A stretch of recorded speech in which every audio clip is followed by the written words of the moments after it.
Holidays can be a really tough time for those of us who grieve the loss of loved ones. We equate holidays with togetherness, but what if the one you want to be with over the holidays is deceased? People in grief need tender, loving care, especially at holiday times, a time when others might be too busy with their own preparations to provide support. I'm Linda Churchill. I'm a local marriage and family therapist. I've been facilitating bereavement support groups, loss and grief support groups for many years now. And I thank Palliative Manitoba for inviting me to speak. The topic for today is help through the holidays.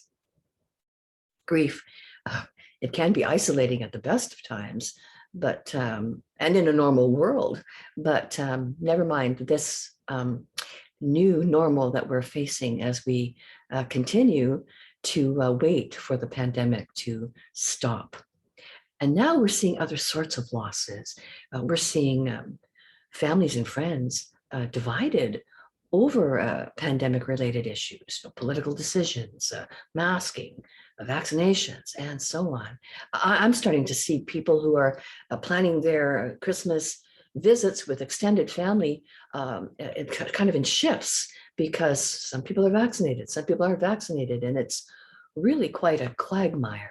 So all the more sad for those who are going through loss and grief at this time. I work with a lot of grieving young adults as well. And they tend to be on social media a lot. And what I notice is that they tend to compare their insides with other people's outsides, and those outside images that we see. And so I remind them that what they're seeing on social media are carefully curated images. Nobody depicts themselves on a bad hair day. So so it's really important to recognize that images online are not completely reflective of the totality of people's lives. In fact, grief and life itself can be quite messy, and that's completely normal. Well, holidays might surface losses that are old and new. Sometimes, I don't know, do you ever go through a time when you're having a cry, a tearful moment about a loss, and then suddenly you're remembering all these other losses, and it seems like you're crying for the losses of the world, and it can be that overwhelming sometimes. Grief needs to be acknowledged and cared for. So I thought perhaps I would provide just a few tips. They're going to overlap with one another, but I hope that maybe they will sort of jar your thinking about how you source help through the holidays, how you not just survive the holidays, but you live through those holidays. So tip number one, it's okay to cancel. It is perfectly okay to cancel the holidays. They'll come around next year. For those who have young children, I wouldn't recommend that. Don't be a Grinch. Don't be a grouch. It's okay to model grief while still creating a good enough Hanukkah, a good enough Christmas, a good enough Kwanzaa, etc. Tip number two, I think it's important to be authentic and honest with our grief. Again, not to be a Grinch or a grouch. It's okay to say, my heart is still heavy. Now, if someone says something to you like, you should be over it, which it always boggles my mind when people get that kind of comment, because nobody in this world is the executive director of anyone's grief. So a respectful response is, I wish I were over it. I have a feeling I'm going to have a heavy heart for a long time. And by the way, we are in a society that grief expert, American grief expert and author David Kessler, he calls this society a grief illiterate one. And I agree with that. It is grief illiterate. Many people don't really know anything about the grief experience until they themselves have gone through it. There is no right or wrong way to grieve. Let's just get that out of the way. No right or wrong way to grieve.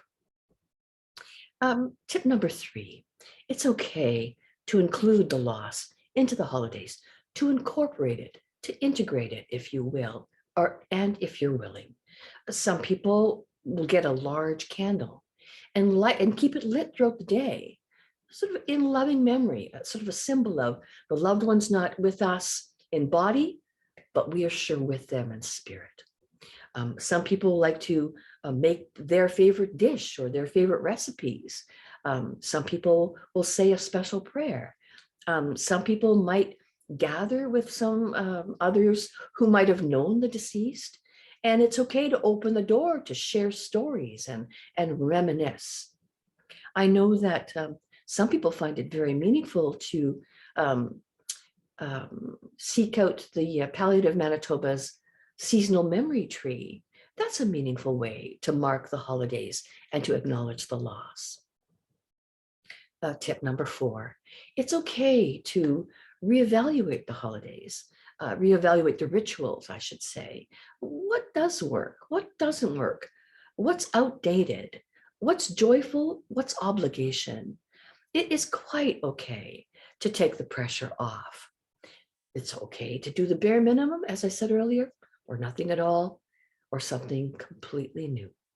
As long as it's meaningful to you, sustaining to you, comforting for you, helpful for you, that's perfectly legitimate. I always say anything within the bounds of the law is perfectly fine. Tip number 5, pay attention to the children and youth who might have also been attached to your loved one. They do show their grief differently than adults. We can model healthy grief and acknowledge theirs, validate theirs. They can have sad and happy moments through the holidays just as we do. Tip number 6, don't be surprised by grief bursts. Sometimes when we think we've got this grief business, cinched, cased, as it were, something will happen that will just remind us of our loss. Hearing a song, just witnessing something innocuous, people moving furniture, anything. Anything. It's completely normal to have a love burst. You may even experience, and some even experience, bursts of love bursts. I know that I have family members, we'd like to reminisce about one of our deceased loved ones. And we feel so blessed to have had her in our lives. We just find a lot of comfort sharing memories about her. And also, I suppose, feeling sort of together and connected about our loss, but also shaping her legacy. Because love never dies. It sounds cliche, but love doesn't die. We die, our bodies die. Love doesn't die. Tip number 7, accept that many people will not understand your experience until they go through it. That's just the reality. So there's no need to try and convince others or anything like that. It's okay to have realistic expectations of others. And, most of us do know people are trying to come from the right place. It's okay to feel free to talk openly about your loved one. Mention their name. You signal to people that it's okay to talk about it. And it's okay to admit that you miss them, especially now, especially during the holidays. A good thing to say to others who are mourning at this time, and if you're a fellow griever, you might be thinking of them as well. And it's okay to let them know, I've been thinking about you. We want to be thought of. I think that's a very human way to be in this world, and as a connected humanity. And so most grievers tell me they'd rather hear someone say, I've been thinking about you, than something like, tell me how you're really, really feeling. No, but very few people really want to be under that kind of microscope. Tip number 8, it's okay, for example, to have limits on how much or how little you want to participate in social events, various activities, family events, and so on. I think it's wise to have an exit strategy So, for example, say you're going to carpool with people going somewhere. It might be well, if you're not the driver, to have cab fare in case you want to leave early, in case you just don't want to feel trapped having to stay longer than you have to. Um, yeah, to have those kinds of, or what someone else says that it helps when they go somewhere that they're not sure they can stay long, they're not sure they can do it. They'll just say, I'll just stay for a while. I'm just going to stay for a while. And that way, if they do want to stick around, they can, but they've got a gracious out if they want to get away. Um, Tip number 9, no, thank you is a complete sentence. You don't have to explain your lack of willingness to do everything that you're invited to do over the holidays. If you wish to decline, it is your human right to graciously and gratefully say no. Tip number 10. It's, I think, wise, if you can, to create a plan, an advanced plan about connecting with others over the holidays. I don't think total isolation is that good for us as connected humans or humans who need connection, unless we truly are hidebound hermits, and very few of us are. So if you can arrange some kind of visit with someone that you trust, someone that you like to be with, that's comfortable to be with, could just be a walk, maybe a coffee, whatever is doable, that's perfectly fine. Something to look forward to. Now, if you're one of those people that finds everybody is busy, they're all going somewhere, doing something, and you just happen to find yourself all alone, which I wouldn't really wish that on you. One consolation that some people have found is to maybe buy a package of cards and envelopes and some stamps and do it the old-fashioned way. Maybe write to people that haven't heard from you in a while. Let them know you're thinking about them.